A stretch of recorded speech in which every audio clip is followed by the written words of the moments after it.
right. A very good morning and welcome to this edition of Morning Cafe. This being the 19th of February 2024. Only one more Monday left after today before the end of this month. My name is Freddy Ndimuli. How hot is the coffee where you are? Usually standing your Ringita, karibu sana for marvelous Monday and kickstarting your week as it should be, all the way to the, this should be technically the last long week of February. It was the entire week. Simply January extended. Yes. So yes, once we get to the end of this month, mwaka imeanza proper. And this week, you know, is like the end of February. Yes. Technically next week is March, is an extension of March. Depends on when your salary is checking in. Well, that also, karibu sana, and definitely expect quite a lot. At around 8 a.m. we'll be discussing matters tobacco and tobacco smoking and how to even prevent it. We'll also be getting into some Fitness Monday, up at a gym, getting your body as ready as possible. Fred, I think today unafaa ujaribu kunijoin. This life is already too hard for me. I think I have enough problems. I'm not going to put on weight on top of that. Anyway, let's take a quick look at the headlines this morning and we start off with the standard. Cheers to jeers, Ruto no longer darling of many. You know, I talked about this thing on Friday and the flack I've got all weekend. Very interesting. Anyway, that's the standard. Why the mountain is restless, that's the Daily Nation today. Facing Mount Kenya is a big headline there. On the Star, a Ruto team gives audit boss central role in graft war. Wow, that's a Star. Very complicated headline. On Taifa Leo, tuko sawa bila Raila, Kalonzo asema. On the People Daily, Raila fight for AU job rattles allies. This is one of the things we'll be discussing with my panelists later on. And on the Business Daily, KRA pounces on high-end barbershops and beauty parlors. Wamefikiwa finally. Those are the headlines this morning. Let's take a look at the traffic and the weather with Stan. And because today, quite a number of people will be heading to Naivasha, including President William Ruto's, chairing the cabinet retreat. And also, Kalonzo Musyoka, Stephen Kalonzo Musyoka, Wiper party leader, is also expected in Naivasha. Today decided, let me take a look at the weather around there and see what is happening. So today, it's about 15 degrees Celsius in Naivasha and promises to get as hot as 27 degrees Celsius in around the evening. That is Naivasha and probably its environs. The weather, rather the traffic this morning, the roads are still looking clear. Quite a number of roads there, as you can see, getting into the Mombasa Road, as well as a Thika Road. And just a few patches of yellow, meaning some traffic snarl-ups here and there, but they promise to also ease up, and that is how the traffic looks like this early in the morning. All right. Let's take a look at the highlights this morning. And first off, and you mentioned this, Nyaringita, fresh from Addis Ababa, Ethiopia, President William Ruto to chair a Kenya Kwanza parliamentary group meeting this morning as cabinet convenes for its annual 4-day retreat in Naivasha.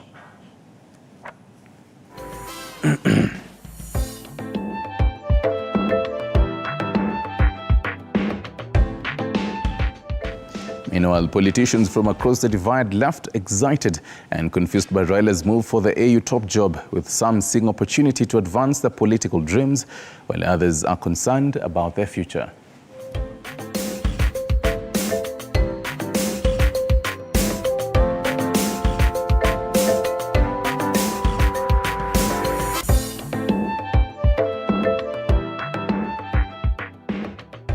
And a special team to retest sugar consignments seized at the port of Mombasa to assess suitability for human consumption, following suspicion that it could be contaminated.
Right, and just to give you more context on that cabinet retreat, forms our first page of our news diary for you. And President William Ruto will this week preside over a 4-day annual retreat of the National Executive in Naivasha, Nakuru County. So according to the government spokesperson, that is Isaac Mwaura, the retreat will be used to review the government's performance in 2023 and chart the way forward to 2024. Fred, you remember me telling you that this is one of those days that cabinet members have to wake up very, very early. Oh, yeah. Because today really matters for them. Yeah, chelewa, yes. Utapata mwana si wako. Ama docket si yako maybe. You'll be discussing that later. Let's flip the page with you to the next one and get into matters. Courts and 5 CDF officials and 2 district accountants in Laikipia East who embezzled 20.4 million Kenyan shillings in a road project that never was will today be arraigned in court. So the suspects are being detained at Nyahururu police station. And from that to the next page, Azimio leader Raila Odinga is among dignitaries from across the globe attending the World Forum on the Future of Democracy, Tech and Humankind in Berlin, Germany. The annual conference, which began yesterday, is being held at the Allianz Forum in Berlin. And back in Kenya, on our 4th page, the 7th Africa Agri Expo will be happening in Nairobi as of today. The 2-day event seeks to provide a platform to showcase latest products, services and innovations in the agriculture space. And still in matters conferences, the 5th page, as we flip with you, Kenya is set to host the Canada-Africa Business Conference as of today and tomorrow. The conference will address sectors such as infrastructure, energy, financing for Canada-Africa projects and fintech.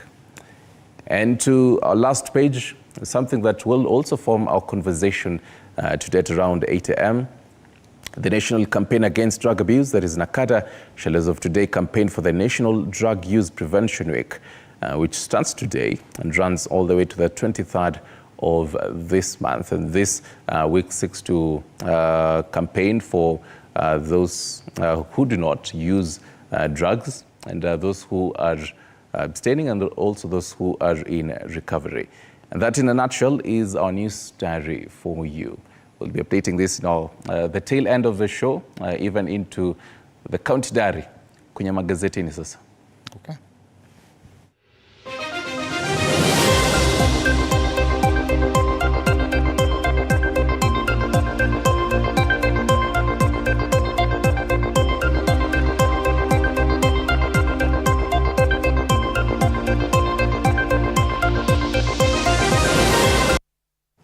All right, let's now go to the daily newspapers and we'll kick off with the Standard this morning. Cheers to jeers, Ruto no longer darling of many.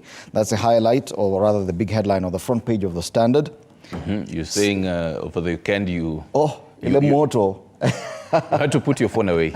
No, I was actually checking each and every comment.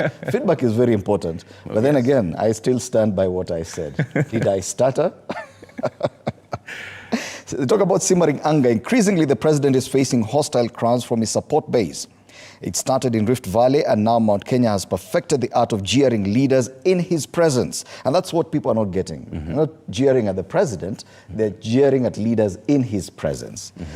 He has a populace run out of patience with their leaders, or are they just frustrated? And that story is on page 4. And a quote by the president himself, he says, "I want leaders to be respected. Heckling is for ODM, and we don't want ODM shenanigans in UDA. We do not want this kind of nonsense. We want a united country." That's the president himself there. The other big story on the front page of the Standard, it's been given quite some prominence as well. Matters education, high fees pushing children out of school. And this is a report by the African Union, and it talks about governments spending less in education and pushing parents to pay levies, which has denied thousands of children access to education, further widening social and economic disparities. That story is on page 16, and it talks about just more than Kenya, beyond Kenya.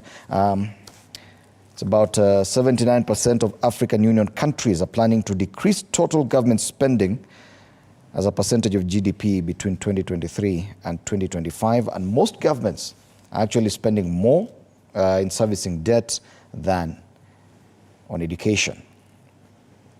The highlights on the front page of the Standard: Joho's 2027 stab rattles ODM diehards. This former Mombasa governor Hassan Joho's presidential ambition has starred ODM, with leaders staking out who will inherit Trailer's post as a party primaries beckon. More highlights are on the top strip of the Standard. The front page: one London woman goes to jail over Nairobi FGM. Another one there: Trump hit where it hurts most. That's on the international front. In business, banks to pay more for licenses. And finally, in sports, women coaches who will not let go of the balls. Nice play with words there. If you flip the paper, at the back page, Kenya Moran's focus on the ultimate prize. And this is Matters basketball. Well, that's a Standard this morning. Let's go to the Daily Nation, and they say facing Mount Kenya. And they also tell you why the mountain is restless. A picture there: Deputy President Rigathi Gachagua, former President Uhuru Kenyatta, as well as President William Ruto. For DP Gachagua, forced to reprimand hecklers during presidential tour of the region. They're seeming to take the same cue as the Standard. And if you ask me, the same cue as your ED on Friday. I was ahead of the headline. It seems as if they watched it and... But you see, the kind of feedback that editorial comment got, you can actually tell what people are thinking. Mm-hmm. It is actually a cause of concern, the kind of noise around the president. So yeah, I guess. There are people who feel it is justified, others feel no. The Daily Nation also says it's the region that installed Kenya Kwanza in power in the 2022 presidential election, but the discontent brewing in the vote-rich zone more than a year after the polls has the top brass of the ruling party pitching camp there to turn the tide. And they ask just what is happening there on pages 4 and 5. Seems to be some dark clouds. Speaking of dark clouds, the bottom, dark side of Kenya Power. It's the state monopoly tasked to light up the country, keep industries running, and critical services like hospitals sustaining lives. But the operations of one of the key national installations have kicked up a national furore over inordinate delays in new connections, repair of broken transformers, and questionable billing systems on pages 6 and 7. And if you've been following up on the Kenya Power page on the socials for the past few weeks, they've been posting quite a number of areas in the country which will not have power. I'm just trying to see if on the X page, I'll see which areas for this week might not be having power. So the Kenya Power, right, let's see. Hopefully, ndio jue kama today you're really you're going to be in the dark. So the listed areas today, which include parts of Ndima, Kirahio, so those are parts of Nyeri County, parts of Kiambu County, parts of Nyamira County, Kisii County, as well as Nandi County. And for parts of Nyeri as well as Kiambu, there are quite a number of areas that will have power interruptions from as early as 9 a.m. all the way to 5 p.m. So this just forms a context of what Daily Nation is talking about. And take a look at all these counties, 1, 2, 3, 4, 5 counties. In all those areas, it will really, really affect how things are run. Other stories on the front page of Daily Nation matters party politics. Picture there, Kalonzo, we will soldier on without Raila. Former Vice President says the EU top job bid for Raila Odinga will not derail the opposition coalition from the goal to check government and offer alternative leadership. And just below it, matters health. Community health workers get 3 billion Kenyan shillings. This largely was happening on Friday. Other highlights are on the top strip. Cabinet Secretary's moment of truth. Ministers and House leaders gather today in Naivasha for summit to take stock of government performance that observers say could trigger the first shakeup of Kenya Kwanza administration. And in matters business, inside 4 trillion shillings budget to pay debt and foster growth. Let's flip to the back page. And this was a highlight. Former athlete Henry Rono, who passed away last week. And they're having a tribute of him. Henry Rono, born on the 12th of February 1952 and passed on the 15th of February this year. As they say, Day Rono reign had a trace of his life against American star Salazar and won. Legendary athlete, may his soul rest in peace. Still in matters athletics, contractor in race against time to deliver 2 houses before Thursday's burial of marathon world record holder Calvin Kiptum. More is on page 33, and then that in a nutshell is the Daily Nation for you. All right. Let's take a look at the Business Daily. It's a very interesting headline this morning. KRA pounces on high-end barber shops and beauty parlors. Tax officers hounding barbers, hairstylists, drivers. KRA takes fight against tax cheats to informal sector. And they say that the Revenue Authority is hunting down barbers, high-end beauty parlors and taxi drivers as it eyes a share of the billions of shillings changing hands in the informal sector, which has for long eluded the taxman's dragnet. So, kinyozi na wale watu ya massage mumefikiwa. Why? And then a photo of Lupita Nyong'o, Kenyan actress Lupita Nyong'o, who made history as the first black person to lead the jury of the Berlin International Film Festival, which is currently ongoing. That story is courtesy of Reuters news agency. Congratulations to Lupita. Another story given prominence on the front page of the Business Daily matters cryptocurrency. Kenya moves to regulate Bitcoin trade on grey listing risk. And they say that Kenya is working on new regulations to police trading in cryptocurrencies, Bitcoin being one of them, over growing fears that the increased transactions in virtual assets could increase risks of money laundering and terrorism financing. More highlights on the ticker on the front page of the Business Daily. Treasury proposes 78 billion shilling budget cuts. Oh, interesting. Elsewhere, Kenya-Tanzania trade spat cuts maize rice imports by 10 billion shillings, Kenyan money. And insurance firms raise premiums on new VAT charges. Insurance firms have started repricing the premiums charged on customers as they complied with the new 16% value-added tax introduced through the Finance Act of 2023. So yes, your premiums will go higher very soon. And that's the Business Daily this morning. Right. Let's cross over to the People Daily and see about 4 highlights on this page. The screaming one, Raila fight for a job rattles allies. And they say ODM calls for crucial meeting to discuss party's future if opposition chief clinches. Sitas Kalonzo assures that Azimio coalition will be in safe hands. And more is on page 4. You can read that. And what the ODM SecGen, Sifuna there pictured, also says. On the left, auditors shades light on passport delays. More is on page 2. You can go to the bottom scroll. State releases 3 billion for health promoters. Over 107,000 workers have been celebrated as the unsung heroes in the Universal Health Coverage campaign on page 13. And that is just building context of what was happening on Friday. Deputy President Rigathi Gachagua launching the whole monies for the health promoters. To the very top scroll and the last highlight on the front page of People Daily, Ruto's headache in Naivasha key talks.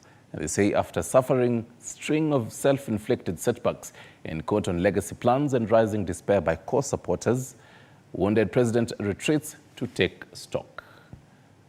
That is the People Daily.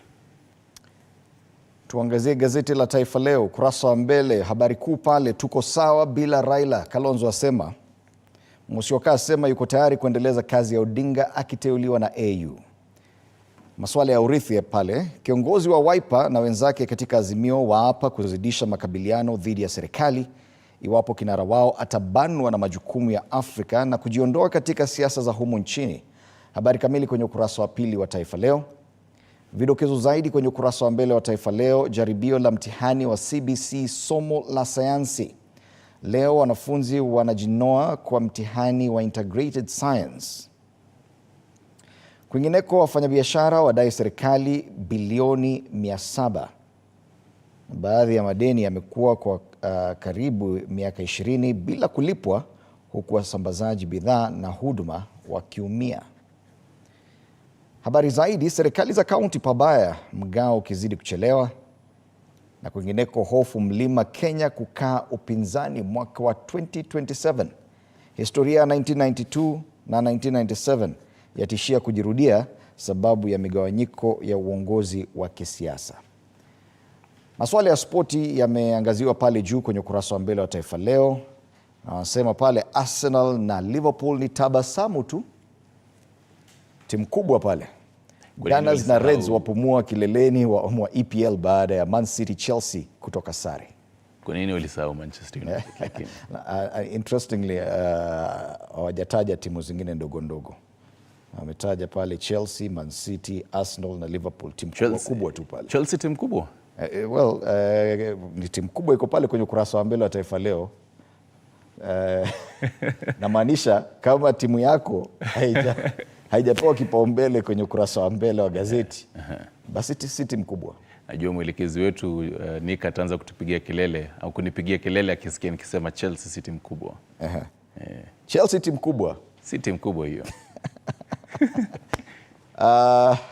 Na hiyo ndio gazeti ya Taifa Leo. Tuangazie gazeti la The Star. Quite a number of highlights on this paper.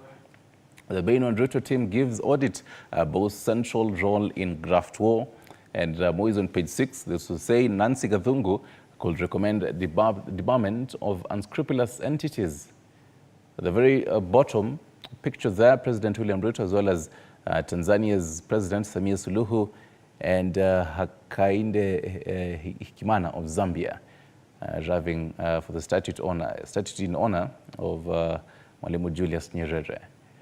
Other highlights on the left, Koskei, who's the head of public service, that is Felix Koskei, orders crackdown on illegal sirens. The other story, MPs link Baringo attacks to quest for own county, that is in matters security. The highlight, vital drug offers relief for mums during childbirth. Let's cross over to the top strip, a highlight that has been focused on all other dailies. Why Raila's AU job bid has united Kenya's top politicians. They are calling him their best candidate. That is the Star for you. Okay, let's now move farther afield and take a look at the region. And we start off with the East African. And the big story on the front page of the East African, 3 words: Congo is burning. Kinshasa, Rwanda and Burundi leaders have traded blame on who is funding the new violence in the restive eastern region, but in the jungles are also foreigners exploiting blood minerals. It is a very sad state of affairs, what's happening in the Congo. Other highlights on the front page of the East African, AU's 2023 scorecard and NTB's cost EAC dearly. If we cross the border into Uganda, today Daily Monitor ametufichia white, so we only have one daily from Uganda. That's a New Vision. And the big headline on the front page of the New Vision, government bans building fees in all schools. And they talk about 11 other charges that government has stopped. In that story, matters education given prominence there. We also have a photo of the president of Uganda, Museveni, launching new PDF establishment book. And he's receiving there a copy of the UPDF establishment book from the Chief of Defense Forces General Wilson Mbasu Mbedi. And that is a front page. Big news in Kampala, Uganda this morning. Right, let's go over to Tanzania. Quite a number of highlights and papers from that country. Today we'll start with The Guardian, which I have here. And The Guardian, Samia leads AU leaders at Nyerere's statue event, which we've seen also in Kenyan papers. And the very bottom there, they say erratic weather via earth, warming, fuel locust surge. Let's go over to masuala mengine. Kwenye gazeti la Nipashe, hivi ndivyo mikopo umiza inavyoumiza. Wasema kuwa aliyekopa milioni 3 shilingi za Tanzania pale atakiwa kurejesha shilingi milioni 70. BOT, ni Bank of Tanzania, yaonya mikopo hiyo imehamia mtandaoni. Mengi ni katika ukurasa wa 8. Taarifa lile lile la Rais Samia toa ujumbe mzito akizindua sanamu ya Nyerere. Let's cross over to other dailies in Tanzania. Do you have The Citizen? Can you also take a look at The Citizen? All right, I do have The Citizen here. And on the front page of The Citizen, matters business, Tanzania in the mix as US-China trade battles shift to Africa. As the two of the world's superpowers increase their focus on Africa, countries like Tanzania, which act as crucial gateways for many of their African neighbors, are positioned to benefit significantly. And that's the story given prominence. And of course, a mention of the unveiling of the Nyerere statue at the AU headquarters in Addis Ababa, Ethiopia. That's a Citizen in Tanzania. Kwenye gazeti la Mwananchi, vigogo polisi walamba vyeo. So, Tanzania's Swahili is always, the first glance, you always have to read and understand. You have to read and reread. Yes. Yeah. Don't take it at face value. Wakeza kuwa ni maofisa 154 waliopandishwa vyeo kwa ngazi mbalimbali. Rais Samia Suluhu Hassan, wamo 5 walioruka cheo na kuwa naibu makamishna. Kwingine yani yamaanisha kuwa ni maafisa wa polisi ambao wamepandishwa vyeo. Kwingineko, taarifa lile la viongozi Afrika wa mwenzi Nyerere na pia maganga wa CWT wenzake wasota polisi. CWT ni chama cha walimu Tanzania. Na hapo ni Tanzania. Tumalizie kule Rwanda na masuala ya viazi ya dokeza sana pale. This is the New Times, Rwanda's paper. It goes for about 700 Rwandan francs. And they say GM potatoes to address honey crisis. That is according to scientists.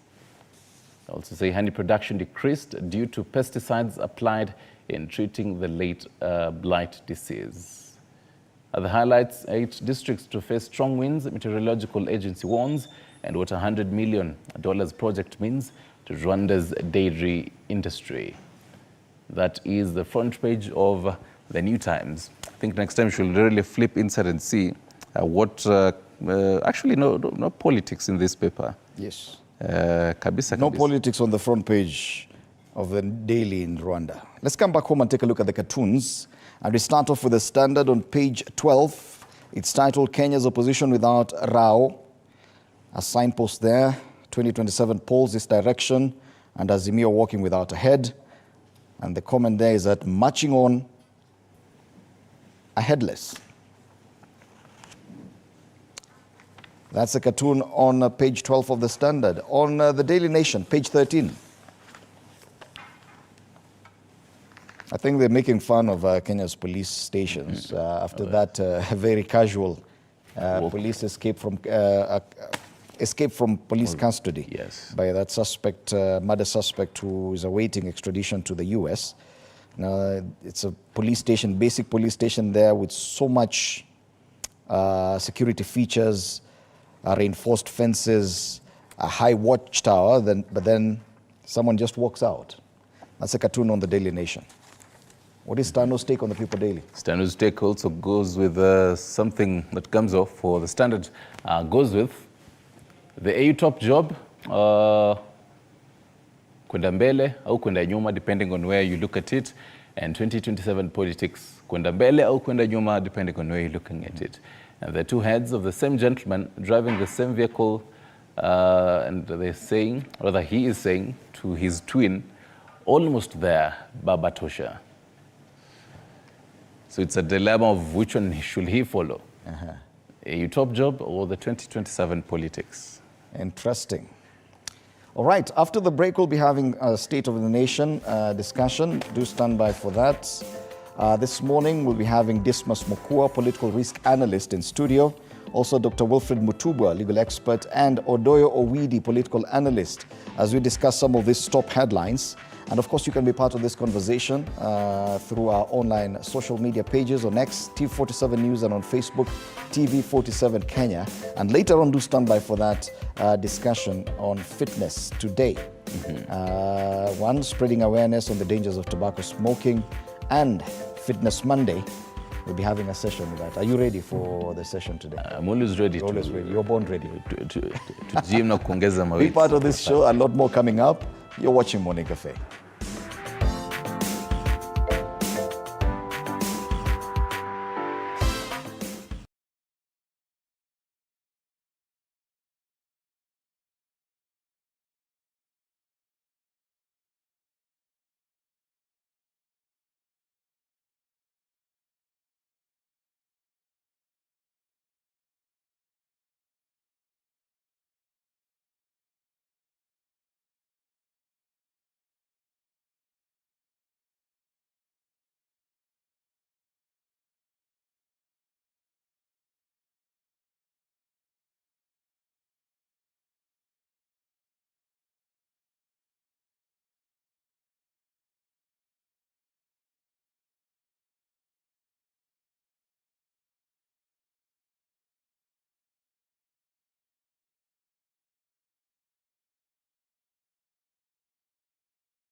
Cafe on TV47 with me, Fred Indimuli. Today, we're privileged to have in studio, let me start my immediate right, Odoyo Owidi, political analyst. It's good to have you at TV47. Karibu sana. Thank you. This is my first time here, but I was once in Parklands. Okay. Karibu sana.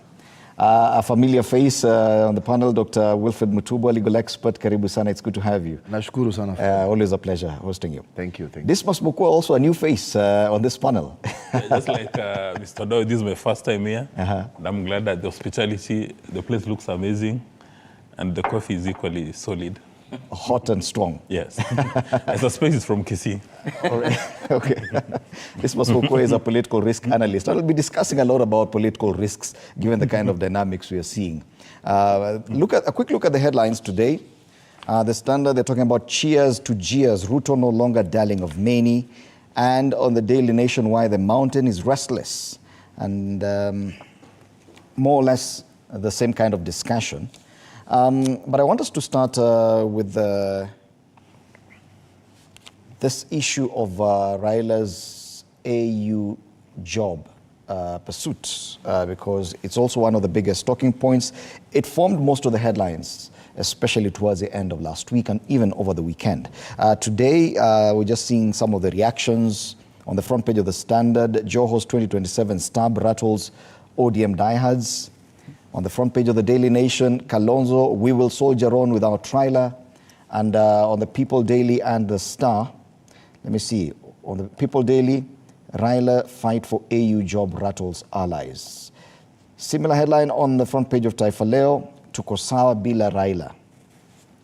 Now, it's both a mix of confusion and excitement, especially among politicians back home. I've seen Bwana Odoyo's tweets with regard to this move by Raila, and I know you're not Raila's biggest supporter, but you seem to approve of this new move for him to move to the AU. What informs that sentiment, especially from you, who generally you've not really been a cheerleader for the ODM chief? You know, I have to support Raila's AUC move, because it frees a very large section of Kenyans to elect leaders of their choice.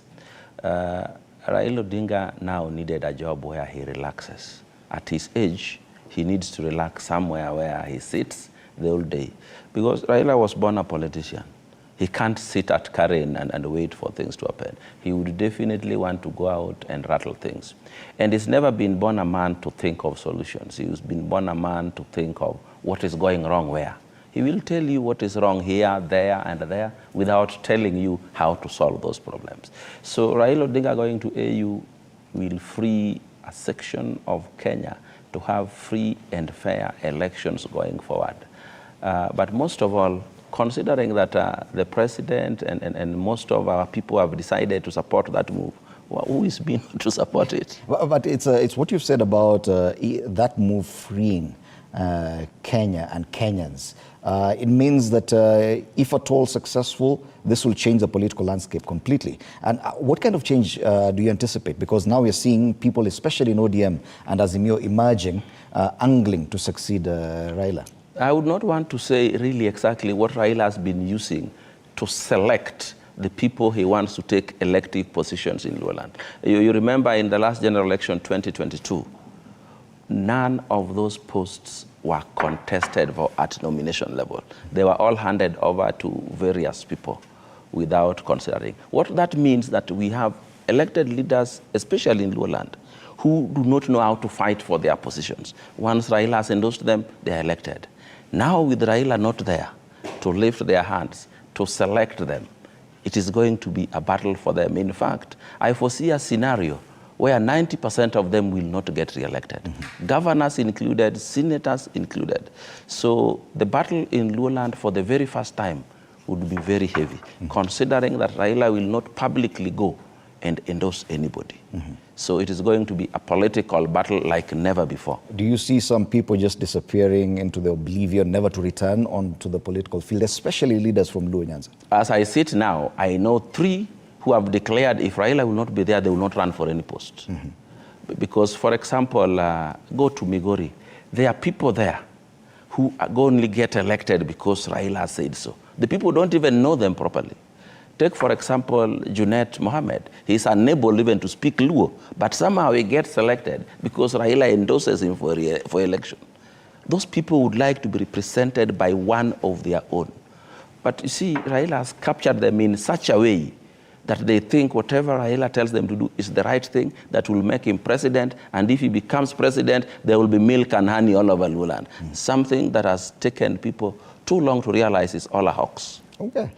Dr. Mutubu, on the national front, of course, this country has depended on Raila to make decisions, major political decisions for them.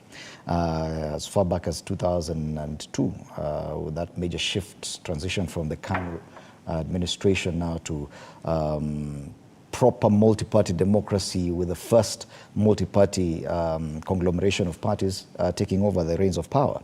Subsequent governments and subsequent elections have always depended on what Raila says or does. Is he running or not? And that has always been the question. Now, approaching the next election with certainty that Raila will not be on the ballot, that changes the game completely.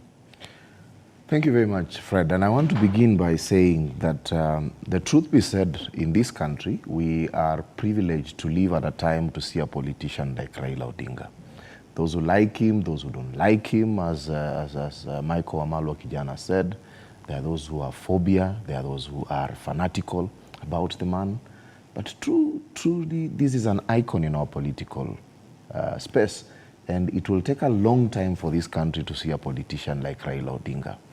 But this day was going to come. But I think we are also speculating too much. The assumption is that Raila Odinga is making an exit. We know that Raila Odinga's, one of the strongest elements of Raila Odinga is his unpredictability. Raila Odinga may go to the AU and be on the ballot in 2022. 2027. I do not know why people write him off so easily. People write off Raila. Raila has contributed to the democracy of this country by always being present. 50% of this country every time has Raila's backing. Raila has always had a strong base within in the political circle. So we have to wait and see how this plays out. It is not a foregone conclusion that he's going to get the position. He has to compete with other people. But I know that Raila Odinga enjoys the goodwill of many Africans, of many Kenyans. And going forward, what my view is going to be is this, that this was going to happen and it's going to happen at some point. Raila Odinga will not be in the political scene. Those who have depended on his goodwill to get elected have to now find their own feet. But more critically is to ask this question. What exactly does this portend for us as a country? Is it something good? Is it a political, is it something that is politically engineered so that the president and his side can also find peace? Because I can tell you, with Raila lurking in the shadows, it is not always easy for the president. Is it a guarantee that if at all he takes the AU job, there will be political peace for Kenya Kwanza especially? What it guarantees the president and his side is that we may not have the zeal of Raila Odinga. Somebody must step up, and that is why people are saying the likes of Joho, the likes of Kalonzo have to now step up, because political peace has been there for about 2 years since the president came in and Raila Odinga was given some space to do other things. The thinking here is this, that Raila Odinga has been a thorn in the flesh. He has played the role of opposition very well. And we as Kenyans are worried to some extent that we do not have an immediate replacement. You may not like Raila Odinga, you may have issues around him, but he keeps us going, he keeps governments in check. He is the one who has made us reach where we have democratically. So I think the first question we must ask ourselves as a country is this: what alternatives exist? And if people expect, you have heard people on social media saying, every time we have a problem, we run Raila, but when it comes to an election, we don't vote for him. So the point here is this: do we have people who are ready to step up? Power abhors a vacuum. And I can tell you in the ODM, there will be some pandemonium, there will be some push and pull. Whether it will find place or whether it will disintegrate is a question of time. But in the end, as a people, we must then ask ourselves, are we going to support one of our own, to ascend to this important position. Raila Odinga has done so much for this country. The very least that he expects from us is at least some support. Okay. Even if he does not make it, he is our candidate. Okay. Dismas, an entire generation knows no other opposition leader apart from Raila Odinga. From the 90s to now, there's about 30 years. That's a whole generation. Now, as a political risk analyst, what kind of risks are we looking at here? First of all, I have to respond to what my two colleagues have said. And I'd like to look at it from 3 levels. Number one, when Kenya Kwanza took office, they reviewed their foreign policy and said that any Kenyan who wants a job outside Kenya will be supported by the administration. So whether you want to go be housemaid in Saudi Arabia or you want to go for the Africa Union position, Kenya Kwanza will support you irrespective of your party affiliation. So whether you are in UDA, whether you are in ODM, and that is the reason why President Ruto is supporting Mr. Raila's candidature. But we've heard that even former President Uhuru Kenyatta could be interested in the position. How come the government has not come out to support him? If at all they're supporting everyone. They've been vocal. The government spokesman has also pronounced himself on this matter, that the government officially supports Raila Odinga.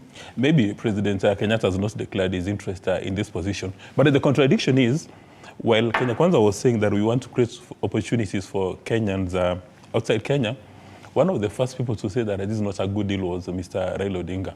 But right now, there's a good opportunity for Kenyan to go. And we have said times above number that if there is a Kenyan with talent that can be of use at an international, regional level, let them come out. For instance, if Mr. Doyo here wants to go and work for the United Nations, and he's got capacity and competence, he must be supported. The lawyer here, if he wants to go and work for ICJ, is interested, he must be supported.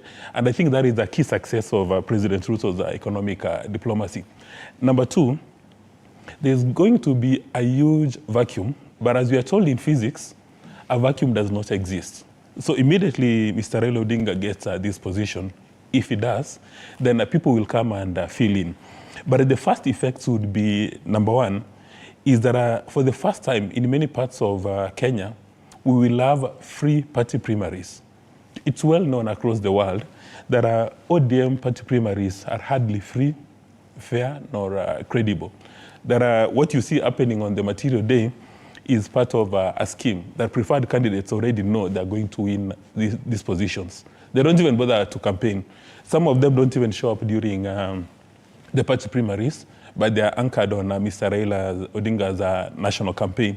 So for the very first time, you're going to see real democracy in many parts of Kenya, but specifically in Luo Nyanza. And as Mr. Doyle has indicated, there are people right now who have already thrown up their hands in the air and saying, wait a minute, Mr. Raila Odinga is not going to be around in 2027 influencing party politics. Then I'm not going to run for elections.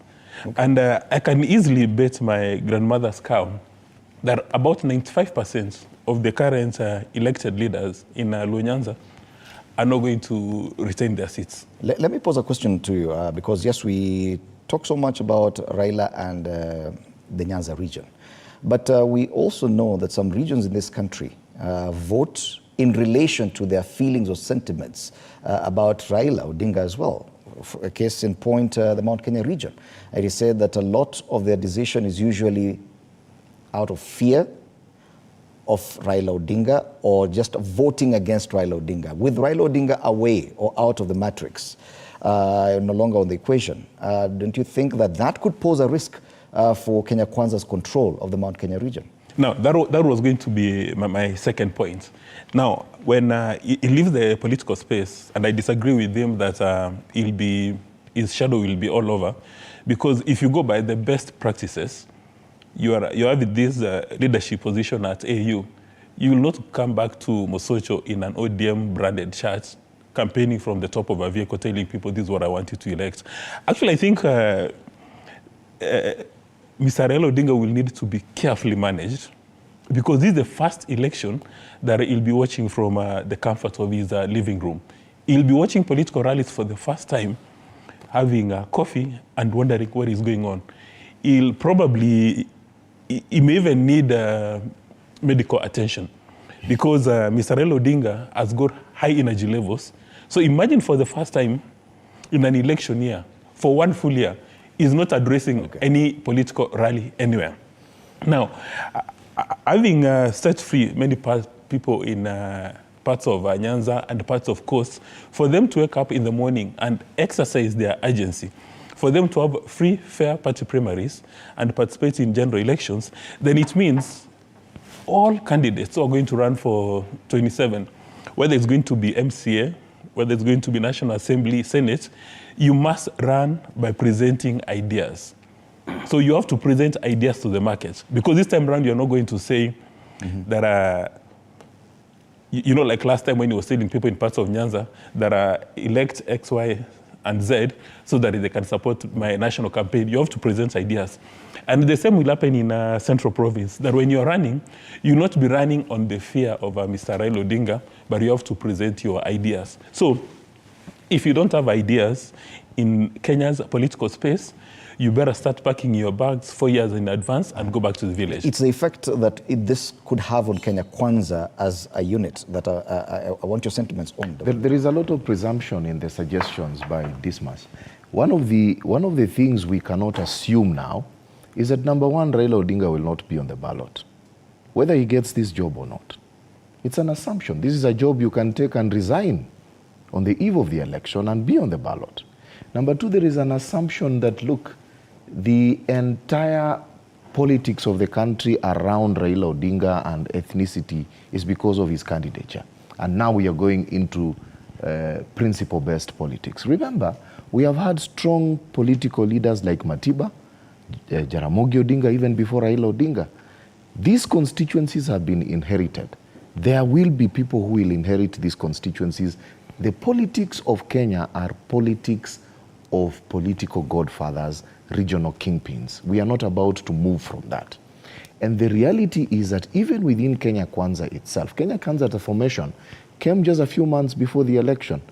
It's a conglomerate of political chieftains. That is likely to happen even within the opposition. I have seen already moves by Kalonzo Musyoka trying to bring in the young turks from the ODM to try and form the Azimio into some political shape before, and he has a head start. You can see even the headlines are speaking about Kalonzo, and he was the first one to make a statement from the Azimio side. He's making certain moves to ensure that he takes up that vacuum. He fills up the vacuum. The reality of the moment is this, that Kenya Kwanza will remain intact because they have the presidency. They have instruments of power with them. The politicians within Kenya Kwanza see the president as a unifying factor. Even in central Kenya, the political king, who was Uhuru Kenyatta, he's lacking in the shadows, but he's also, the deputy president is in place. So if you look carefully, I see a situation where there will be a transition. There will be a short period where there will be some push and pull within the ODM, particularly in the as far as Kenya Kwanza is concerned, especially in Mount Kenya, it will stay intact. As far as Kenya Kwanza is concerned, their interest today are covered by, the situation in the government today. Okay. No risk, no immediate risk yet, in my view. There is no immediate risk. What is taken away from them is a punching bag in the name of Raila Odinga. But remember, in politics, you must blame somebody. So they will get somebody to blame.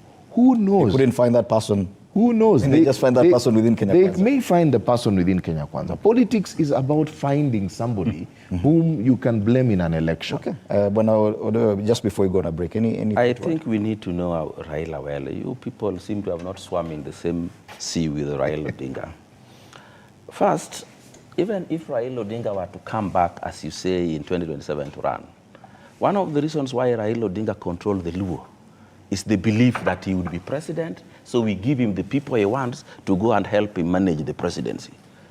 The Luo right now, as we speak, have lost all hope in Raila Odinga being the president. Even if we didn't have the AU job, Raila Odinga had reached a level that he can no longer tell us, give me these people, let me go up there with them, they go and help me run the country. Give me Orengo, he's going to help me run the country. It is no longer going to work. Number two, people believe that Raila Odinga is the one that has kept this country on the edge in terms of putting the government in check. That is true. But it is because he has been stiffly. Anybody who tries to do the same thing as he does must be kept down. And of course, he's been the opposition leader. Anybody who could do that would have to come from his own side, his own political parties, to help him do that. If anybody tries to do that, you would see he's being sidelined pole. I think you have not studied this man carefully. He does not like any sort of competition in trying to do these things. Okay. Fred, unfortunately, allow me to buttress his... for 30 seconds only, because we need to go on a break. Yeah, Mr. Raila Odinga has managed to suffocate talent within his infrastructure. Right. That is why President William Ruto had to leave. That is why Musalia Mudavadi had to leave. Right. That is why Wetangula had to leave. In fact, when you look at his political school, all the people who left Mr. Raila Odinga have gone on to occupy very serious leadership positions. Okay. Thank you for that. And time now for a break. When we come back, we'll be looking at other headlines, especially on this issue of jeering and cheering around the president that we've been witnessing over the last few weeks, and whether or not that presents other concerns for this country. You're watching Morning Cafe. We'll be back in a short while.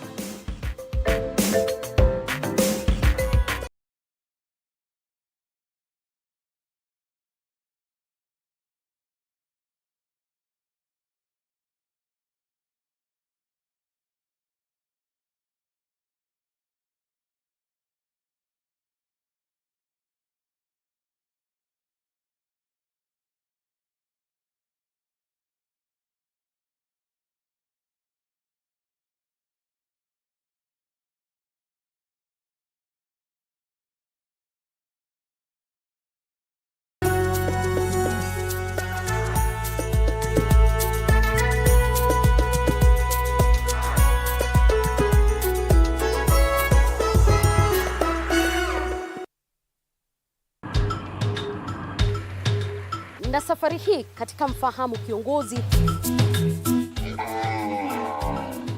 tutakuletea viongozi aina mbalimbali.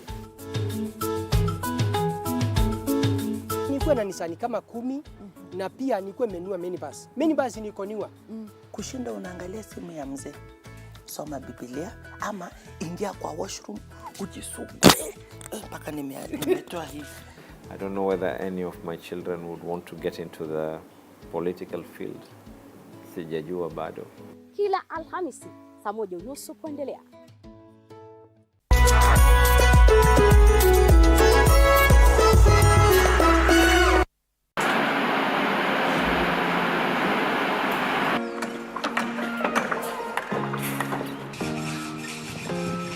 Join us on a journey through the concrete jungles and rising skylines, where every beam, every nail tells a story of progress and vision. In every aspect of life, you know, you have to look at several dynamics. From groundbreaking... Nowadays with the tech, you can check on different websites or you check online and you can see some inspiration. So at least that one would be a direction already.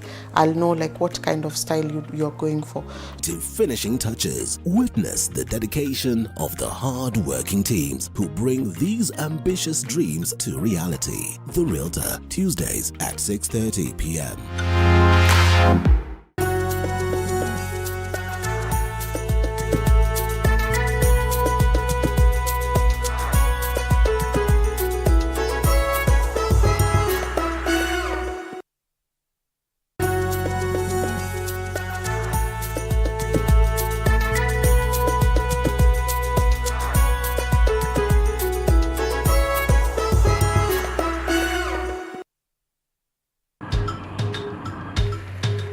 Na safari hii katika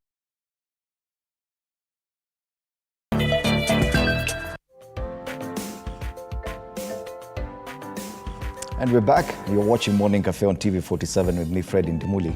I'm still in studio with Dismas Mukua, Dr. Wilfred Mutubwa, and Odoyo Widi. We continue discussing the big headlines. Just before the break, we talked about this Raila Odinga's move, positioning himself for that AU top job and what effect it will have on local politics. But I now want us to move on to what is featuring on the front pages of the top 2 dailies. That's the Standard and the Daily Nation. The Standard says, cheers to jeers, Ruto no longer darling of many. And the Daily Nation talks about why the mountain is restless. There's an issue I want us to look at first, Dr. Mutubwa. And this is what we are witnessing, the kind of behavior by politicians, mostly within Kenya Kwanza, especially when they are accompanying the president on his Meet the People tours, as he goes to commission projects and to address rallies in Mount Kenya and other areas. We're seeing a lot of, if I may call it so, bad behavior around the president. And we did an editorial last week calling for respect around the space of the president, because the presidency represents more than just a political figure or a party leader. Now, these are politicians from Kenya Kwanza trying to outdo each other, trying to outshine each other, trying to catch the eye of the president, and they bring in people to heckle other politicians. And because most of this jeering and cheering is not directed directly at the president, but rather from one politician to another. Are you concerned that this is now a growing behavior, especially within the space where the president is? It is quite concerning, number one, that politicians are sort of manufacturing some heckling groups or bringing people to heckle the others, but it is not completely unprecedented. It is not something that is unexpected.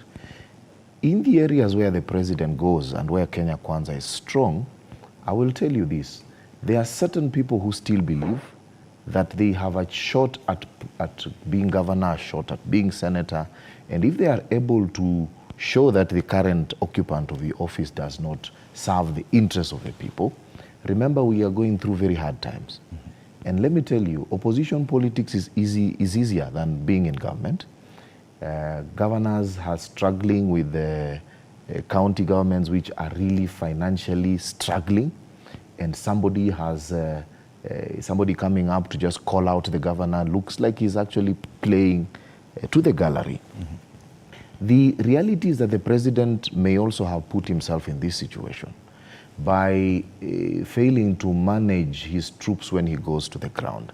Sometimes, and this was done very well by President Moi during those days, you had a script and you knew what was going to be said. It was a president's day, he was launching projects, and therefore everybody had to align. But the president seems to be open to politics because you remember this is a first-term president. He needs everybody with him. And when he goes, for instance, to Kirinyaga, or when he goes to Murang'a, and local politics are playing out, he tries to manage the politics, but it's not easy. My thinking is that the people handling the space around the president are the ones failing, because when you manage communication properly, you align people to a scripted speaking line, not necessarily stifle their freedom to speech, but you also manage the communication, because what the president is doing by going down there is to assure people that he is in charge. He is trying his best to make sure that everything is back on track, and he has done relatively well in that regard. But these efforts can actually be watered down by rhetoric coming at the local level. In fact, most of the news being reported from these events, Owidi, is the jeering and the heckling. And it could be misconstrued to mean that this heckling is directed at the president. As Dr. Mutuba mentions, the president himself appears to have allowed, to a great extent, this kind of behavior around himself. Don't you think that if allowed to continue, could present even a political risk for the president himself? Normally, when the president goes to a place, there is a lot of intelligence reports that they receive much earlier. But this intelligence report is generally concentrated on what are the opponents doing. But when it is being done by people who are both supporters of the president, it is very difficult to get it in advance. I think this bad manners has been copied from, I think, ODM. That is one place where your opponent must not be allowed to speak. Your opponent must be... It reached at a certain time that they were even buying vuvuzelas and whistles to ensure that your opponent does not speak, is not heard. That is something that seemed to have been copied into Central especially. I saw it in Bonmet at one point. but it's now taking root in Central. I think it is just about struggling to convince the president that no, my opponent is not that popular. I am the more popular person, and you can see the people going with me. But I think if they continue like that, they are going to be destroying themselves. Somebody else may come from elsewhere and overtake them. Because if you prepare to heckle me today, I am waiting for you in the next meeting. But should the president keep on allowing such? Because now it has become the order of the day that everywhere he stops, there's this push and pull between politicians under him, even overshadowing the reason why he was there in the first place. I think what the president needs to do is publicly talk to them and publicly tell them that such a thing cannot be allowed where he is, or you're not going to be allowed to be where he is. Because at the end of it all, it is very clear. When I go to those functions, you will find the jeering is from one corner, a group that you clearly see that they came together. I saw one in Kisii, Mosocho, when we went there. When the area governor stood to speak, they really cheered him positively. When there was an MP from the other end, when he stood to speak, they couldn't even allow him to speak, even before he said anything. So you could clearly see these are people who are met in some room in the last evening, and they were told, you are going to allow so-and-so to speak, and so-and-so must not speak. So it is very clear from anybody watching that these are people who are prepared. They are not objective in their jeering or cheering. Let me tell you, Fred, let me just add something to what Mheshimiwa said. You know, the politics of Kenya are politics. You will hear on the street people talking about ground shifting. The ground is shifting in my favor or against somebody. The thinking of an average Kenyan politician is that this is important for him to project, even in social media, to discredit the other politician. So what happens is that they want to find some basis to go to the president or to go to the powers that be, to even go maybe to Raila if it's ODM, and say, look, I have evidence that the ground is shifting, and they hire bloggers. So this is orchestrated to try and suggest that there is some political shift on the ground. And the thinking is that that will help them access certain positions or access certain favors from the power that be. So the president is being played to this drama is being played out for his benefit, so that he can go back and say, you know, Fred is not as popular as Wilfred in that area. The ground is shifting, and that is what they tell him in private. The ground is shifting. But now when we see continuously that this is happening and it is what is getting reported more than what the president did, don't you think that the president should rein in these guys and say, okay, when I'm there, this should not happen? You know, Fred, first of all, Odoyo has adversely mentioned Mosocho. And as the Duke of Mosocho, I must defend my people. The people in Mosocho are very civil. When politicians come, they listen to the ideas. So in the unlikely event that there was jeering or cheering, those were not residents of Mosocho. Mosocho people are very civil. Those must be important groups. And I'm sure Wilfred and Odoyo know as much. Now, when it comes to the presidential rallies, you know, the president is a symbol of national unity. And that institution must be respected by both Kenya Kwanza politicians as well as Azimio la Umoja politicians. We cannot play around with the symbol of national unity. Now, for the politicians who organize hecklers or goons to make noise during presidential rallies, they must know that they're shooting in the dark. Because the president, as the head of state and head of government, before he attends any political meeting, he's got background information, he's got intelligence information, and he knows who is strong and who is weak. So you can go ferry people in a truck, they come and make noise, but the president, in fact, knows that you are not strong as you want to make people believe. So you'll be shooting yourself, and you'll not be making any political gain. And I'm very happy that President Ruto himself has, on occasion, taken time to reprimand people, telling them, this is my meeting, this is a presidential function, I'm not going to allow any mischief to take place. And one would expect that after the president has made that pronouncement, the political party leadership, the political party disciplinary team move in. Because, you know, human beings respond to pain or pleasure. If the president has got a rally in Muranga and you organize the hecklers, they come, they make noise at the enemy, or rather the political enemy, and then there's another meeting in Meru, and another politician organizes his people to come and make noise. And then in the evening, they go back home and have a cup of coffee while watching news, and they give themselves a pat on the back. They will keep on repeating it again. So there's a valid expectation that the various political parties will inflict pain or pleasure. But in this particular instance, they must inflict pain on the people who are causing a disturbance at the president's meeting. As you've indicated, they don't make noise at the president, but they make noise at a president's rally. So because of social media all over the world, there are people who may actually believe that in fact the noise is being made at the president and not at the local politicians. But what does it say about the person holding the position of president, William Ruto, and his handling of that space as well? Because this is the 5th president we're having, and this kind of behavior has not been witnessed to the extent it's being witnessed now with the previous presidents. That space, whenever the president is there, there's a lot of civility. It does not mean that everyone there agrees with each other.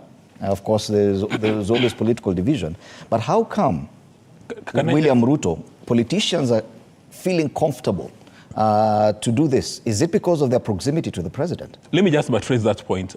President Ruto is a brand of politics, as Odoye would refer to it, is grassroots politics. If you're a politician or you're an aspiring leader, he would give you the chance to speak at his meetings. Now, that is the phobia for majority of the elected leaders today, that if my competition gets a chance to speak, then I may be looking at the exit. But you remember the other presidents, they hardly gave candidates or elected leaders the opportunity to address the rallies. It was their meeting and their meeting alone. But right now, the president gives people the chance to speak, and it seems they're abusing that kind of gesture, that hospitality.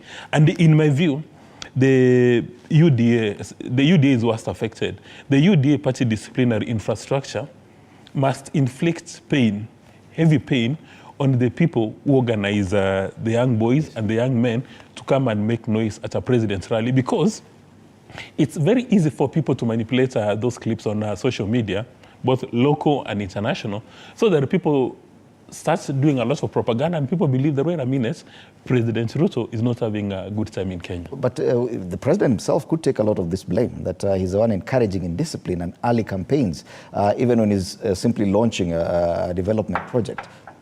Whenever you present a crowd before politicians, you can't stop them from playing politics. They will always do it. But there's something you need to take note of. When the president goes to Luoland, such a thing does not happen. Because it is not him they want to catch their popularity. It is Raila they want to catch. So when Raila is in Luoland, that thing happens a lot. Supporters of one politician jeers another one. Supporters of one politician cheers themselves. But when it is Ruto, they don't do it. Now, when President Ruto goes to Kenya Kwanza strongholds, it happens. So you quickly realize that it is just the politician wanting the president to have the impression that they are very popular and their opponents are very unpopular, and that's all that takes place. But the president cannot do so much about it, because I have noticed he always wants people to talk in their strongholds. If he goes to Murang'a, he would want the governor there to speak, and probably somebody else who would want to be governor in the future. He likes, I think, democracy. So give everybody a chance. Is it the right way to do it, to encourage campaigns this early? Because we've had people launching their campaign for governor seats. This is only a year and 6 months after people were elected. He does not actually ask them to campaign. It is them who choose to use that opportunity. You know, when I call you to speak, I'm not going to tell you what to say. But it is them who chooses to talk politics at that point in time. When the president goes to, say, launch a water project, he expects you to come up and say something positive about the project and its future. But in the end, they go talking politics. Okay. And they draw a lot of jeers and cheers according to who has arranged who. Okay. Yes, Dr. Mutuba, just before we take a live link. Two very important things about the president. Number one, his style of leadership. The president does not have stately functions in all those places. The president just goes on top of a vehicle and speaks. Akin to a campaign, if you look very carefully, his meetings are not as structured as President Kenyatta's or President Kibaki's or President Moi's when launching these projects. He has very he has stopovers in markets and he tries to engage people directly. Secondly, you must remember this is a first-term president. President Ruto is acutely aware that he won the election and won the election because he brought everybody together, including those who were not seen to be supporting his view. So the problem is this: the president has allowed everybody, when he goes to places like Murang'a, he goes to places like Kisii, and there are people who have taken different views, but they both support him. He will allow them because, as far as he's concerned, he is interested in everybody being with him than being outside his camp. Okay. So I think the president has managed it well. If you shut up one politician and allow another one to speak, you are breeding discontent. Once you open the floor, you open it for everyone. So long as they are playing local politics, that's not a problem. Okay. Let them play their local politics. Hold that thought. Something else happening this morning, and focus will be in Naivasha for the Kenya Kwanza Parliamentary Group meeting. Also happening there, the Lake Naivasha resort, is the cabinet retreat, the fourth annual cabinet retreat, and today President William Ruto will chair both the Kenya Kwanza Parliamentary Group meeting and the cabinet retreat, or the executive retreat. Our reporter Willis Dennis Njiru is there, and do we have Willie Dennis to give us an update right now? Okay, let's go straight to Willie Dennis. Dennis, a very good morning to you. Bring us up to speed with the developments in Naivasha as we speak. Thank you very much, our colleague in studios, Indimoli Frederick. And indeed, as you have just stated there, the president is expected just this morning, just a few hours, maybe an hour or so. He should be gracing the event here and, of course, chairing the cabinet meeting that is going to be joined with leaders from the Kenya Kwanza government, MPs. And we are lucky to have two leaders with me from the eastern part of this country. And they are going to be just shedding light in regard to the discussion in our studios this morning, matters of the nation. And we understand that one of these leaders is actually the committee chair of the Legal and Justice Affairs, who is going to be telling us on actually how it has been. Good morning, sir. Good morning. Good morning. How are you? Fine, thank you. We are discussing matters, state of the nation. Yes. Yeah. Where are we as a country and as leadership? Government of the day. To be frank and honest, I think we have made a positive step. We are not where we were in 2022. And slowly by slowly, things are taking shape. It is now coming to reality that with hard work and good measures, whether economic, political, or social measures, then we will start seeing things improving and moving in the right direction. So we are making a positive step, as witnessed by recent events, which includes first and foremost the dollar. You can see the way it's actually going down as the shilling gains. Number two, you can see the cost of living, the food costs and prices that we were complaining about. These are slowly coming down. And these are the things we were talking about when the government said quite often that with the time, we will start realizing better fruits of our work. Yes. That is on the agriculture. Yes. On other sectors, maybe what do you have to say about it? All sectors, I think we have something to say, even regarding the justice system, where I actually chair the Justice and Legal Affairs Committee. I know there has been a push and pull between the various sectors, the judiciary, the executive, the legislature. But I can summarize all this into, we are headed in the right direction. Even the opposition that was quite strong on some of these issues, as you can see, it is slackening. It's actually beginning also to agree that we are not doing badly. The president has been very vocal on the issues of the affordable housing, and the hustler outside there say, tunataka kazi endele. Yes. Watasema ni the housing levy, the affordable housing bill, which is coming to parliament, is trying to legalize what the courts have been saying is not legal. We will have an act of parliament regarding this. Number two, the biggest beneficiary of the housing project is actually the hustler. because we are trying to get the person down there some work to do, some jobs. It is a job creating mechanism which is coupled with long-term development ventures, because we will have these houses as part of the development of the country, while in the short term, we will have our young people actually earning money, the hard and scarce shilling, which they are looking for. So we benefit both ways. Yes. Just before you go, let me hear from Mr. Mheshimiwa Mundigi hapa. Tueleze, tuko wapi saizi kufuatia mali nchi iko sasa kiuchumi? Kulingana na vile tunajua sisi kama upande ya Senate tunaunga mkono serikali ya Kenya Kwanza. Kama sasa tuko hapa Naivasha, tuko kwa muungano wa serikali ya Kenya Kwanza, governors, cabinet secretaries na MPs na ofisi zote, na pia rais wa Kenya na deputy na kila mmoja. Kwa hiyo sisi tuko hapa tukiambia mwananchi mambo pando na mambo tunataka kumwahidi, mambo inaendelea kupandrika, kwa sababu mambo haitakuwa kama ile ilikuwako wakati wa zamani. Kama mimi vice chairperson wa agriculture, tumeona mambo imeanza kupandrika. Kama sasa nikwambia mimi nikiwa Central Embu County, mambo ya kilimo, vice chairperson wa agriculture, makandamia ilikuwa inatoka shilingi 30 shillings, lakini saa hii inatoka shilingi 120. Na inaambia watu wasipapaike, kwa sababu tunatarajia inaweza kufika karibu shilingi 200. Mambo ya kahawa sasa, hata wale watu wakuwa melipwa saa hii, hata njana tulikuwa na cabinet secretary wa cooperative, inaonekana kahawa watu watalipwa kama 80 shillings. Mambo ya manjani pia hiyo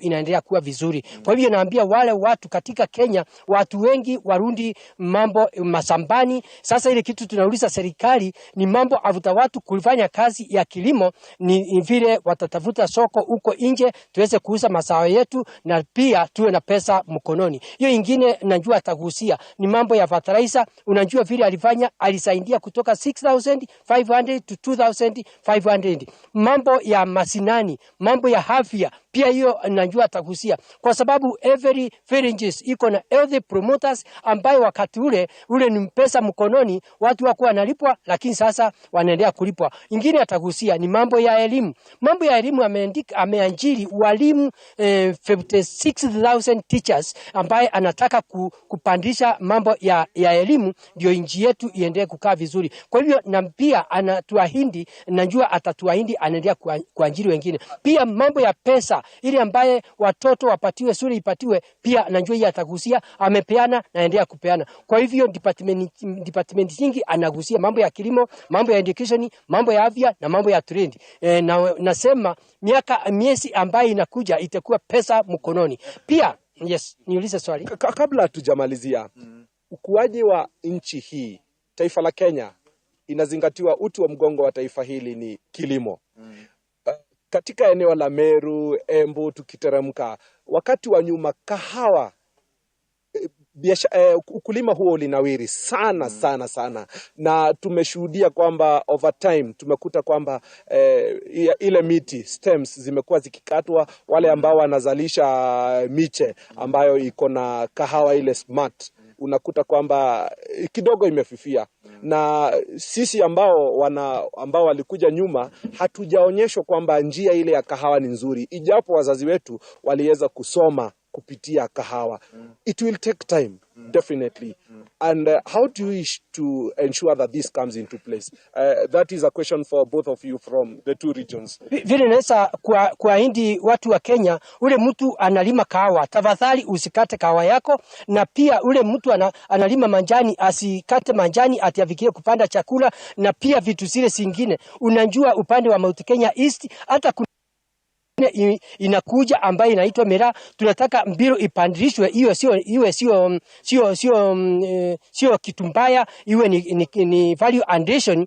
Kwa hivyo nataka kuambia watu wa Mount Kenya East, mambo ya mera itakuwa ni value addition, kwa sababu tunataka tuone kama kuna vile inatengenezwa, iwe kama ni dawa, iwe kama ni itatengeneza wine ama bigiji kakitu kidogo ukute ni value addition. Ile kitu naomba serikali ni tutabutie soko huko nje, ndio hiyo mambo yote ipandike. Kwa hivyo haitakuwa ni kama zamani. Kwa hivyo mambo inaendelea kubadilika. Kwa hiyo watu wa Kenya, watu wa Embu, Mount Kenya East, Mount Kenya, tuko na kaunti 10. Kwa hivyo nataka kuahidi watu wa Mount Kenya, serikali tuisikilie kabisa na mambo itapandilika. Yes. Mheshimiwa Lydia, producer wangu Lydia anasema hatuna muda turudi Nairobi, lakini sekunde 10 tu kwa sababu nimeuliza to say that the problem with the coffee, it was not just coffee, it is these cash crops. The prices went down so much that farmers were discouraged. This is the reason they started uprooting some of those crops. But now we are actually encouraged that prices are coming up. Whether coffee, whether tea, other crops grown in our region, including dengu, we should be seeing prices coming up, and our people have to go back to the shamba to grow these crops. Thank you very much. Thank you very much for your time. Fred, that is it. As you can see there, it's a beehive of activities. My camera person could just pan.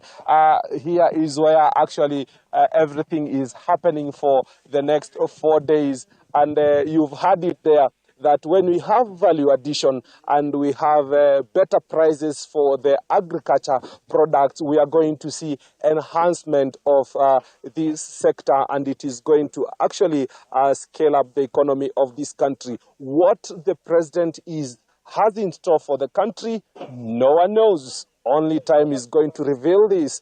But as for now, we take it back to you in our studios. In our subsequent live broadcast, we'll be bringing you up to speed on matters happening here and to our evening bulletin. That is it all from me. Have it back to you in our studios. Fred in the bulletin. Thank you so much, my colleague Willis Dennis Njiru, all the way in Naivasha at the Lake Naivasha Resort, the venue of that Kenya Kwanza parliamentary group meeting to be chaired by the president this morning, as well as a 4-day annual cabinet retreat happening at the same venue this week. And we'll be getting back to you for more details as we go along with this show and throughout the day. And I'm still in studio with Odoyo Widi, Dr. Wilfred Mutubwa, and Dismas Mukua. Just before we took that link, Dismas, you wanted to make a comment about this issue about jeering and cheering at presidential rallies. But my question is, because Dr. Mutubwa says it's a style of leadership by President William Ruto that has given room for these things to happen. If we could draw parallels between this presidency and the others that we've seen, how different is it? Because it would appear that those people very close to the president have sort of diluted the power or aura of the presidency by, to a huge extent, not probably giving it the kind of respect that people expect around the president. Well, I've known from the time I started engaging in active politics that a politician will not show up for any rally if he has not mobilized the supporters. And the supporters are given instructions, either to cheer or to jeer. And for the case of the president, it would appear that a number of his supporters, or rather a number of the politicians in his itinerary, they get in their supporters who are given instructions either to jeer or to cheer. Now, in my view, the people must be disciplined. The people must suffer a certain level of pain. But if the president himself allows this to happen, what's so wrong with it? No. The ones who need to be penalized are the ones who give instructions to their supporters to jeer other politicians. And I've seen the president, I think he's given them reprimands on 2 occasions, telling them that this is my meeting and you're not going to make a noise at my meeting. You come and listen to all manner of political ideas being presented to the table and you'll take a decision. And then a few days ago, the deputy president, Rigathi Gachagua, indicated that instead of you making a noise at a meeting hosted by the president, convert your noise to a ballot. So that 2027, when you're casting your ballot, you convert that noise and you elect somebody or you send somebody home. But in my view, it's incumbent on the politicians who mobilize their supporters to take into active consideration that this is not their meeting. This is the president's meeting, and they must behave with a certain level of civility. And in my view, any politician, elected or otherwise, who reads outside the script must be disciplined. Because if you organize your supporters to jeer your competition during the first stop, nothing happens. second stop, nothing happens, then you think it's going to be a best practice and you'll keep on repeating it every day. If there is no pain inflicted on you, you will go to the top of Mount Kenya or Kilimanjaro and say, Hail Mary, this is what must be done. Okay. If we continue along this route where politicians and everyone else feels comfortable to act in this manner around the presidency, what kind of risk do we stand to face? Because we've respected that space for the longest period, but it now appears that more and more people feel we can act the way we want around this space. One of the challenges I saw a governor confronting the president and asking him about funding in the presence of, on the top of a vehicle, and asking the president that funds are delaying, please, president. These are matters which he has audience with the president in his office, or he has various channels to communicate with. But he's playing to the gallery, he's playing to the people and explaining to the people that really the problem is not mine, it's the national government that is not giving us funds. The president has to call these people to order. The president, our president, is a good man. He is too accessible to politicians. He has made politicians very comfortable. You know, towards the last days of President Kenyatta, you could not do that. President Kenyatta Jr., it was even worse during the older President Kenyatta. The point is this, that the presidency is an office of respect. It is our communal trust in an individual to take us where we want him to take because of his promises. The president, I would advise, this is my personal view, that he must make those tours of his more presidential. Let him come down from the vehicle, let him have a podium with a clear program, agenda, and speaking slots assigned to specific individuals. Let his team manage the protocol. He has a good communication team. People must know that when the theme of the meeting today is a launch of affordable housing, that is what we are going to discuss. Let it be thematic, let it be structured. What it does, it removes politics from this. The president is hard telling people that let's not play politics now, but allows politicians to go on top of vehicles in the stop-bys and allows them to speak about local politics and intrigues. What it does, it reduces. I have seen, you know, there were days when if the president arrived in Kikuyu town, business has to stop for people to come and listen to the leader. The national anthem is played, flags are hoisted, a playground is set aside for that function. Today, the president drives by, stops, asks a local leader to make statements, the other one makes statements, he responds. And what it does is that it will create a culture, it will embolden local politicians to believe that they can say anything in the presence of the president. The biggest challenge is this. If it goes ungoverned, people start becoming comfortable in that conduct. And when that conduct becomes comfortable, you never know what people will say to the president in his face. And I think managing communication is important, because the only way the president communicates to us the progress of his government is by making public statements. And when he makes statements which are countermanded or which are distorted by other people in local circumstances, what it does, it is also distorts his communication to the people at the local level and at the national level. Okay. So I think what needs to happen is that the president needs to call to order his team. These are things which people who handle the president should be able to do. Because sometimes the president, remember, is also a politician. And he's a politician, and what I have seen about... Even his politics needs to be managed. And President Ruto is very keen to explain himself every day, which is a good thing. He keeps explaining to us what he's doing with every dollar, every shilling. But what he may not be doing very well is to manage his presidential appearances at the local level. Perhaps it is his style on trying to keep it that he's still a man on the ground. He doesn't necessarily need the trappings of presidential powers to communicate. But some people, because communication is two-way, the communication is to the people you're speaking to and how they react. How they react is also news. And news people like seeing sensational things like those. My thinking is that the people around the president need to manage the communication of the people around the president and also allow him to speak last, because I have seen in occasions when he allows people to speak in between his speeches, then he has to keep on addressing those people as though he's in a debate with them. Okay.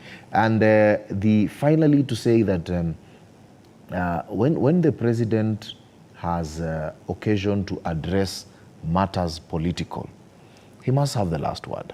He must have the last word in a particular place. That reduces the possibility of double communication or triple communication on an issue. Including sometimes I have seen the president saying that this is where we are going, and somebody else says, no, we have this alternative view right in the same meeting. So I think the long and short of this is that we have a well-meaning president who really wants to communicate his views, who really wants to stay in touch with the ground, and who also wants to give everybody an opportunity. I think he does not want to behave like his predecessors, where he would come to Moranga and say, only the governor will address us, no one else will address us. He gives an opportunity for everybody to speak, but perhaps it needs to be managed a bit better. And I want us to move to what we've just seen happening in Naivasha. And the cabinet retreat kicks off this morning. 4 days where the government, especially the executive, comes together to take stock of their achievements and what they need to do going forward. On the People Daily, front page of the People Daily talks about Ruto's headache in Naivasha key talks after suffering string of self-inflicted setbacks in court on legacy plans and rising despair by core supporters. A wounded president retreats to take stock. How crucial is this meeting this time round as compared to a previous meeting held last year? How different will it be for the president to host this retreat? I think it's a good bonding time, considering that we have had a whole year of the government not coming together in a retreat. Retreat is some sort of kamkunji. You can have chats, talks that are not minuted, that people agree on how to operate the modus operandi of the government. So having this in Naivasha at this point in time, and you also notice that even politicians are going to be there. I am certain there are certain things that we may never get to know, citizens or media, what really goes on there. But I think the president is trying to put his house in order in a way that will change the way we operate going forward. And sometimes back there, I wanted also to make a statement that in going forward, we may not see so many of those presidential roadside talks, because some of them have been informed by the fact that the president wants his politicians to respond to certain things said by the opposition. And you know, the opposition in Kenya has been basically one person and his brigade who only speak what he speaks. So going forward, I think with Raila out of the scene, there will be a change in the way the government will operate. Even some of these so-called roadside political rallies which you are talking about, I missed to say that when president goes for those presidential functions, which you say sometimes are not very presidential, he finishes them. I've had the occasion to go with the president to launch or commission certain projects. The presidential function goes and ends very well, presidentially. But when he gets out, he finds crowds waiting. And that is when he needs to speak to them. But as in Naivasha, I think the president just wants to put his house in order. They need to bond, and they need to speak in one voice going forward. Coming from a few months after the cabinet members signed performance contracts, because the expectation appears to be that this is a point where the president cracks the whip. Do you see anything like that happening this time? You know, I can see from the headlines that journalists and editors and reporters cannot wait to see blood. You know, these headlines are screaming blood. They really want to see blood. But the kind of meeting taking place in Naivasha, from a leadership perspective, is a best practice. Because now President Ruto has been in office for about 1.5 years. You know, during the very first meetings, they were essentially working on a promissory note that this is what we are going to do. This is what we are going to deliver. Now they've been in office for about 1.5 years. So now you've been in office for 1.5 years. What have you delivered? All the accounting officers, all the authorized officers and the cabinet secretaries, now they've got an opportunity to say that, Mr. President, from the time you gave me this privilege and opportunity to serve, these were my deliverables and this is what I've achieved. Now the task is for every person in that retreat to explain if there's a variance from what you expected to deliver and what you've delivered. So in my view, every person in that meeting must give a very logical and rational decision on why they have not delivered. Now, when they give those performance reports, then the president and his deputy would form a view whether or not everybody within the administration has got capacity and competence to deliver. Because General Powell, the U.S. Secretary of State and a decorated soldier, indicated that when you send your soldiers to go and fight, you must give them the tools. Now, the president gave his officers the tools to serve the nation. He now needs to see results. So if there is somebody who has not served, not because of maybe a matter in the courts or maybe something outside their jurisdiction, then those are the people, in my view, who must be given the opportunity to go and serve Kenyans elsewhere. Yes. Like President Kagame indicates in Rwanda, when he's given you the opportunity to serve, after a certain duration of time, when you demonstrate that you have no capacity nor competence to serve, then we'll set the environment for you to go and use your talents elsewhere. And the same is should obtain in Kenya. Because Morai in Mosocho and Wanjiku in Murang'a and Halima in Mombasa, right now, they expect Kenya Kwanza to deliver. They don't have time for reasons or excuses, because when Morai is sleeping on an empty stomach, when she's unable to sell her tea or unable to sell her coffee, and the people being given the responsibility, she expects that the president is going to kick out the people who are not delivering on his mandate and reward the people who are delivering. But perhaps the reason why the media is being or seeing blood in this kind of setup is because of what we've seen previously. During the first cabinet retreat in Sagana, the president took the opportunity to tell off directly and publicly members of his cabinet for carrying so many hangers-on to that retreat. The next time we were seeing such a gathering was during the signing of performance contracts, where he used the same event to punish latecomers by locking them out of the meeting. That expectation is not wrong. We've seen a precedence. We should be expecting something this time round. The president himself has said and has told off members of his cabinet some. And he told them that he may know about their portfolios and ministries than they. Is it wrong for the media to expect blood? Let me tell you, the media thrives on news. News is something that is sensational. It's something that captures the moment. But I want to say this. The president had shown his teeth in Sagana. He gave 6 months to these people to deliver because they are the people he has entrusted with the authority to help him lead the country, effect his programs. But let me tell you, if I was a president, I would not ask for any report. The truth of the matter is that Kenyans are very good at drafting reports. If you want to ask the minister what he has done and you ask for reports, we have hundreds of technocrats and policy people in ministries. They will write a beautiful report. And if the president starts asking each minister to account for their time, none of them will fail. What the president wants to do is, if I were president, I would be asking, what have I seen? And I know where the problems are. What we know is that there has been significant effort, particularly on the economic side of things. There has been significant effort in education, trying to calm down things. And that is what the president needs to now take stock of. The reality is this, that the president knows that he has a day to account to Kenyans.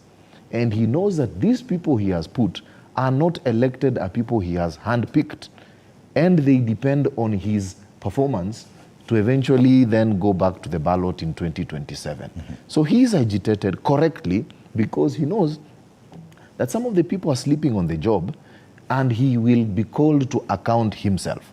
So before he is called to account, he must make them account. What I expect to come out of Naivasha is an assessment of his government generally. Parliamentary, I think he has done well for a president who has almost 50% of parliament. He has done very well to push his agenda. I think some of his cabinet secretaries have done a good job. Surprisingly, surprisingly, the ones who Kenyans really did not think have the experience or the ability or the history of working at such levels. It is the politician cabinet secretaries sometimes who are lagging behind. There are certain things which are critical. Kenyans see development Fred, when you ask Kenyans generally, and Mheshimiwa will tell you, Kenyans like to see optics. They want to see a road, they want to see a school, they want to see a classroom. You will not tell Kenyans you have strengthened the economy because the exchange rate is good. Most Kenyans want to know how much is unga, has a road been done? Is a classroom been done here? Are the guys getting bursaries quickly? Is help disbursing money to students? Those are the things Kenyans want to see. Because of so time, I think for me, what the president should now do today is for him to then have his own scorecard. Okay. Don't depend on Kenyan CEOs and Kenyan ministers, because they have people who prepare documents for you. And they can actually drown you in papers.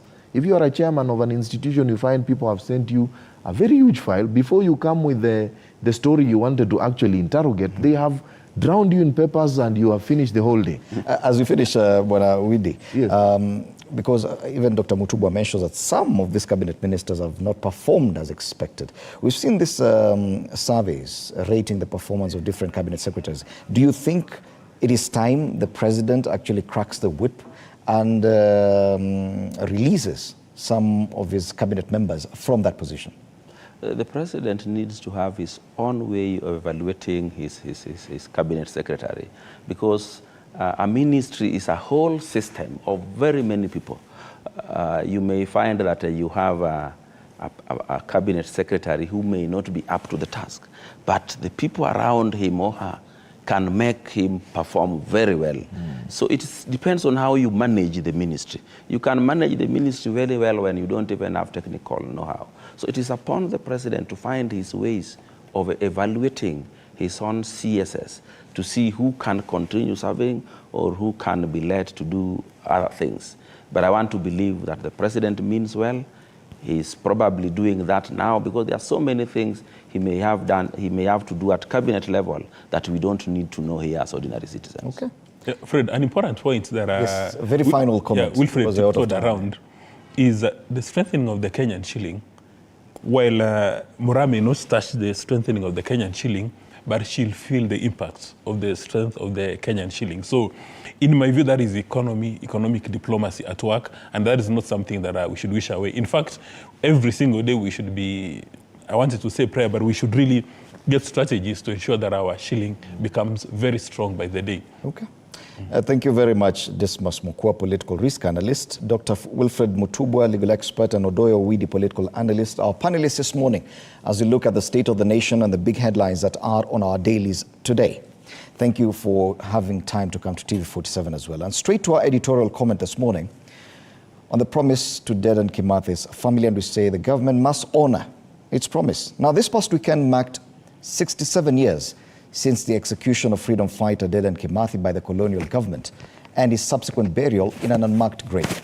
67 years of agony and despair for his family, which has constantly sought the help of the Kenyan government to retrieve the body for a decent burial. Yet despite promise after promise by subsequent governments since independence, this desire has remained unfulfilled. The same promises were repeated by the current leadership of the Kenya Kwanza administration last year during the funeral of Kimathi's widow, Mokami. President William Ruto and his deputy Rigathi Gachagua once again pledged the government's commitment to ensuring that Kimathi's family finally finds closure. Sadly, those promises to date remain empty words. As we reflect on Kimathi's sacrifice and the enduring struggle for Kenya's independence, it is crucial that we hold our leaders to account on the promises they make. Promises made by the government must not be hollow echoes of political rhetoric. 67 years since Kimathi's death, his descendants continue to wait in anguish, clinging to the hope that justice will prevail. The desecration of his memory through bureaucratic indifference is a stain on the conscience of our nation. The failure to honor Kimathi's legacy not only betrays the sacrifices of the past, but also perpetuates a narrative of neglect and disregard for those who fought valiantly for our freedom. It is incumbent upon the government to demonstrate unwavering resolve in rectifying this injustice. The wishes of Kimathi's late widow, Mokami, must not be